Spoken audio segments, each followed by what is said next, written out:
નમસ્કાર, સાંજના 6 વાગી રહ્યા છે. આપ જોઈ રહ્યા છો Gujarat first news room live સાથે હું છું માનસી સોની. હવે અમદાવાદમાં પણ અગ્નિકાંડ. સવાલ એટલા માટે ઉઠી રહ્યો છે કારણ કે અમદાવાદમાં ભયંકર આગની ઘટના સામે આવી છે. અમદાવાદના વેજલપુર વિસ્તારમાં આગને લઈને મોટા સમાચાર મળી રહ્યા છે. અપડેટ્સ મળી રહી છે કે રેસ્ક્યુ કરાયેલા બંનેના હોસ્પિટલમાં મૃત્યુ નિપજ્યા છે. એક મહિલા અને એક બાળકનું આગની ઘટનામાં રેસ્ક્યુ કરવામાં આવ્યું હતું. બંનેને હોસ્પિટલ ખસેડવામાં આવ્યા હતા, જોકે બંનેના મૃત્યુ થયા છે. વેજલપુરની જ્ઞાનદાસ સોસાયટીમાં આગની ઘટના બની હતી.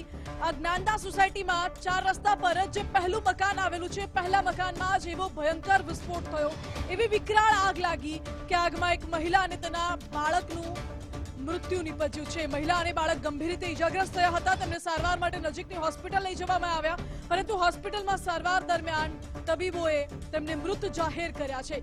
આગને કારણે ગેસની બોટલો 100 મીટર દૂર સુધી ફેંકાઈ હોવાની માહિતી છે.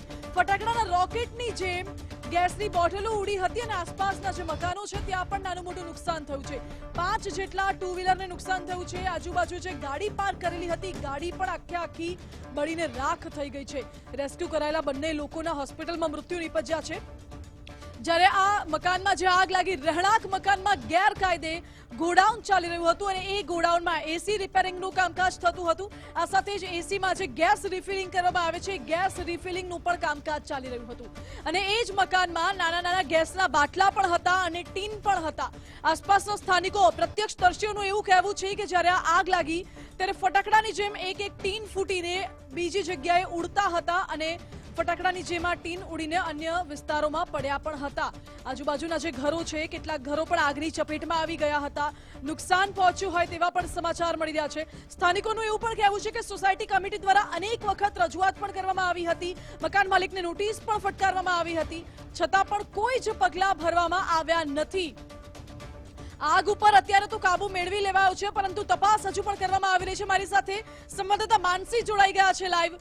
માનસી, આ આગ એટલી વિકરાળ હતી, 2 લોકોના મોતના સમાચાર મળી રહ્યા છે અને સ્થાનિકોનો આરોપ છે કે અનેક વખત નોટિસ પાઠવવામાં આવી, રજૂઆત કરી, છતાં કોઈ પગલાં ન લેવાયા.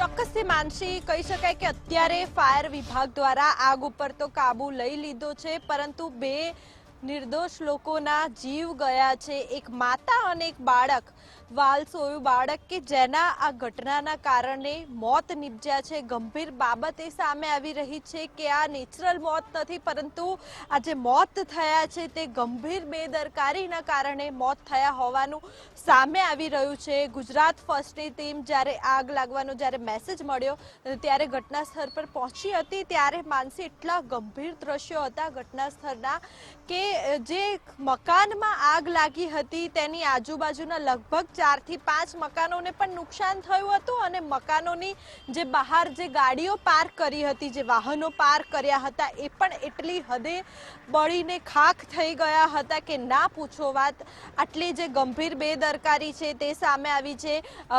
વાહનોની વાત કરવામાં આવે તો એક્ટિવા હોય, સ્કૂટર હોય કે કાર હોય, તમામ બળીને રાખ થયા હતા. આવામાં જ્યાં મકાનમાં આગ લાગી હતી ત્યાં 2 લોકો ફસાયેલા હતા અને ફાયર વિભાગની પણ માનસી વાત કરવામાં આવે તો ફાયર વિભાગની પણ આમાં બેદરકારી સામે આવી રહી છે. કારણ કે જ્યારે સ્થાનિકોને આગ લાગવાનું જણાવ્યું ત્યારે તેમણે તાત્કાલિક ફાયર વિભાગને ફોન કર્યો હતો અને ફોન કર્યા બાદ, એટલે કે અડધો કલાક બાદ જ્યારે ફાયર વિભાગ ઘટના સ્થળ પર પહોંચ્યું હતું, એટલે કે સ્થાનિકોનો પણ આક્ષેપ છે કે ફાયર વિભાગ મોડું પહોંચ્યું હતું. ત્યારબાદ ફાયર વિભાગે જે મકાન હતું તેમાં 2 ફસાયા હતા. એક માતા ફસાઈ હતી અને એક તેનું બાળક ફસાયું હતું. માતાની વાત કરવામાં આવે તો માતાની ઉંમર 34 વર્ષની હતી અને અંદાજે 5 થી 7 વર્ષનું તેનું જે બાળક છે તે જે મકાનમાં આગ લાગી હતી એ મકાનમાં ફસાયું હતું અને ત્યારબાદ તેનું રેસ્ક્યુ ફાયર વિભાગ દ્વારા કરવામાં આવ્યું હતું અને તેમને નજીકમાં આવેલી જીવરાજ મહેતા હોસ્પિટલ ખાતે લાવવામાં આવ્યા હતા. ગુજરાત ફર્સ્ટની ટીમ માનસી અત્યારે જીવરાજ મહેતા હોસ્પિટલમાં ઉપસ્થિત છે. ત્યારે અહીંયા વાત કરવામાં આવે તો અહીંયા રેસ્ક્યુ કરીને ફાયર વિભાગે 108માં નહીં પરંતુ તેમની ગાડીમાં જ જે માતા છે અને જે બાળક છે તેને લઈને આવ્યા હતા અને જે બાળક છે તેને એસવીપી હોસ્પિટલમાં રિફર કર્યું હતું. પરંતુ માનસી, બિલકુલ આપ જોડાયેલા રહેજો. અપડેટ્સ અત્યારે મળી રહી છે કે બંને લોકોના જ્યારે મૃત્યુ થયા છે અને અમારી સાથે અત્યારે સંજય જોડાઈ ગયા છે લાઈવ. સંજય, આપ જ્યારે આગ લાગી ત્યારે ઘટના સ્થળ ઉપર પહોંચ્યા હતા અને ત્યારના દ્રશ્યો અને અત્યારની કેવી પરિસ્થિતિ આપ જોઈ રહ્યા છો ત્યાં?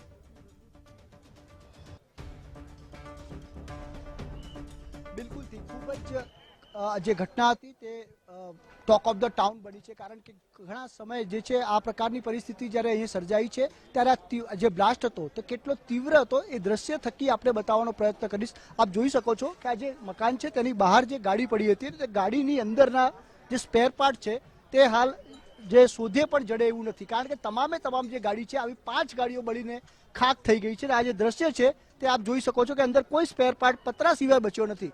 એટલે કે જે આખી તમામ જે સળંગ જે કતારબદ્ધ ગાડીઓ પડી છે તે તમામ ગાડીઓ જે છે તે બળીને ખાક થઈ ગઈ છે. માત્ર ને માત્ર તેના પતરા જ જે છે જોવા મળી રહ્યા છે અને રોડ ઉપર જે છે તમામ જે સિલિન્ડર છે તે જે છે જોવા મળી રહ્યા છે. આખો રસ્તો જે છે તે બળીને ખાક થઈ ગયો છે. જે દ્રશ્યો આપ જોઈ રહ્યા છો તે દ્રશ્યો એક બાદ એક આપ ગુજરાત ફર્સ્ટની સ્ક્રીન ઉપર છે.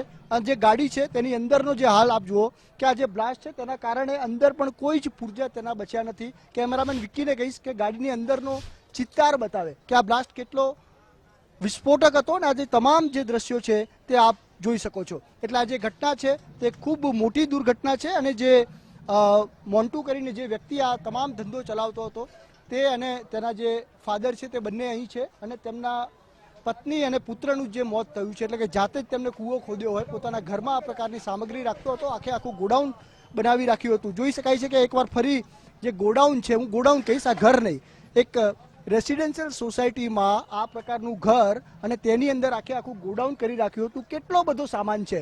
જોઈ શકાય છે કે સામાનનો જે પાર નથી. રીતસરની જે ગેસ રિફિલિંગ અને એસી સાથે સંભળાયેલી તમામ જે રિફિલ્સ હોય તે અહીં જોવા મળી રહી છે. તમામ જે સ્પેર પાર્ટ જોવા મળી રહ્યા છે.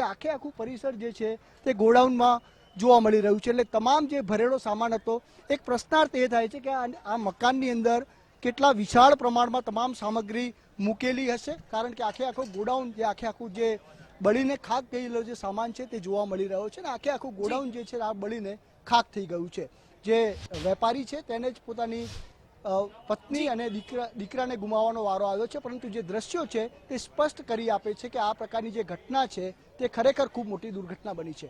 જી સંજય, બિલકુલ આપની પાસેથી પણ વધુ અપડેટ સતત મેળવતા રહીશું. અર્પિત જોડાયેલા છે. અર્પિત, આ રહેણાંક મકાનમાં ગેરકાયદે એસીનું ગોડાઉન કેટલા સમયથી ધમધમી રહ્યું હતું?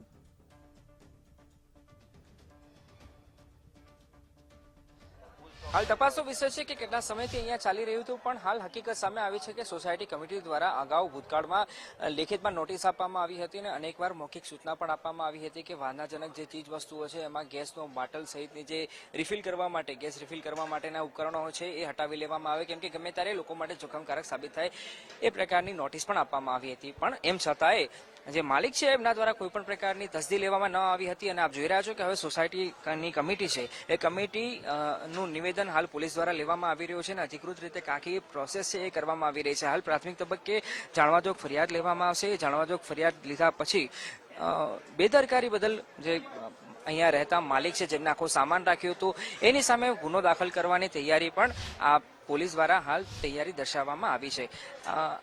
આપ નિવેદન લઈ રહ્યા છે. શું નોટિસ શું આપી હતી? અહીંયા નોટિસ શું આપવામાં આવી હતી? કેટલા સમયથી લોકો રહી રહ્યા હતા? આ બધું જે સામાન તમે મૂક્યો છે ને એ તમે જલ્દીથી હટાવી દો, કારણ કે એ તમારા પોતાના માટે બી અને આજુબાજુના રહીશો માટે બી ગમે ત્યારે તકલીફ ઊભી કરી શકે છે. એ પ્રમાણે એને નોટિસ આપેલી હતી. રિસ્પોન્ડ મળ્યો હતો ખરો એમના તરફથી કોઈ? એમણે એવું કીધેલું હતું, આ નોટિસ આપ્યા પછી સહી બી કરી હતી અને કીધું હતું કે અમે હટાવી દઈશું ને અમે નહીં રાખીએ એમ, પણ પછી એ લોકો તરફથી કંઈ એવું કંઈ ખાસ એ લોકોએ કર્યું નહીં ને પાછું સામાન મૂકવાનું ચાલુ કર્યો. તો હાલ જોઈ રહ્યા છો કે કમિટી નું નિવેદન હાલ લેવામાં આવી રહ્યું છે, પણ આપને આગ લાગ્યા પછીની પરિસ્થિતિની વાત બતાવું તો કેટલી ભયાનક અને વિકરાળ આગ હતી ને એના પછી કયા પ્રકારની ભયંકર પરિસ્થિતિ અહીંયા જોવા મળી રહી છે બતાવો. આગ લાગવાના કારણે આપ જોઈ રહ્યા છો 100 મીટર સુધી જે ગેસના નાના રિફિલ કરવાની બોટલો હોય છે એ ઉડીને 100 મીટર સુધી જતી રહી હતી અને આસપાસના ઘરોમાં પણ નુકસાન પહોંચાડ્યું હતું. જે પ્રકારે ફટાકડા ફૂટતા હોય, ફટાકડા ફૂટ્યા પછી ફાયર થતા હોય છે, ઠીક એ જ પ્રકારની પરિસ્થિતિ એ સમયે જોવા મળી હતી. હતી.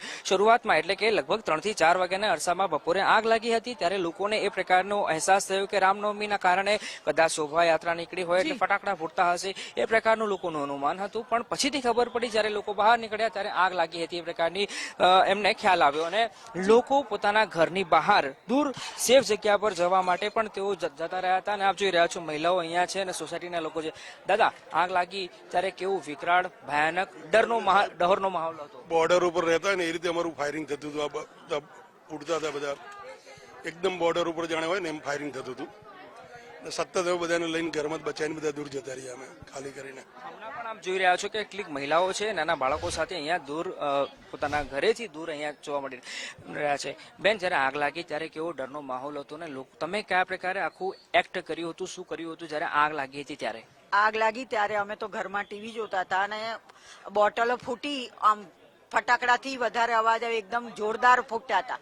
2 વાર ફૂટ્યું, પછી ત્રીજી વાર તો એકદમ સખત કશું દેખાય જ નહીં એવી જોરદાર આગ લાગી હતી ને કે અમે ફટાફટ બધા કશું. બેન, આપના આંખોમાં પણ આંસુ જોવા મળી રહ્યા છે. આપે એવું શું જોયું હતું બેન?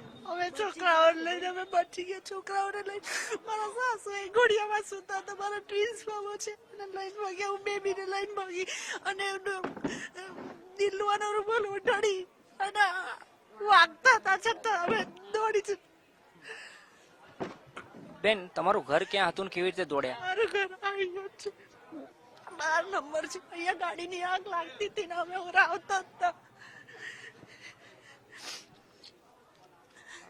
બા, તમે પણ અહીંયા હતા, કયા પ્રકારની? બહુ જ બ્લાસ્ટ થયા ને મોટા ધમાકા એટલા થયા કે બધા આખી સોસાયટી દોડીને બહાર આવી અને એટલી આગ હતી કે જોઈ બી નહોતા શકતા. અમે બધા ઈશ્વરની દયાથી આજે બચી ગયા છે. ભગવાનની દયાથી. બાકી જે બ્લાસ્ટ જોયો છે અમે લોકોએ, અમને તેમ હતું કે સોસાયટીમાં, આખી સોસાયટીમાં આગ પ્રસરી જશે, પણ અમારે આજે રામનવમી કે જે કોઈ ભગવાનની માતાજીની કૃપા, બધા અમે ભાગી ઘરે ખુલ્લા મૂકીને અમે બધા છેલ્લા મકાનમાં જતા રહ્યા છીએ. બાકી કોઈ અહીંયા એમ જ નતું લાગતું કે કોઈ બચશે એવી આગ હતી. મહિલાઓ છે, મહિલાઓના આંખમાંથી પણ આંસુ સરી પડ્યા છે. એટલે અનુમાન લગાવી શકાય કે કયા પ્રકારની વિકરાળ અને ભયાનક પરિસ્થિતિ હશે. કેમ કે જ્યારે આગ લાગી હતી, આગ લાગવાના કારણે બચવા માટે લોકો એકબીજાથી દૂર અહીંયા ભાગી રહ્યા હતા અને આગ લાગવાના કારણે લોકોના આસપાસ તો ઘર હતા. જી બિલકુલ અર્પિત, સંજય, માનસી, આપ ત્રણેયનો ખૂબ ખૂબ આભાર. મહત્વનું છે કે જ્યારે આગ લાગી ત્યારે અફરાતફરી મચી ગઈ.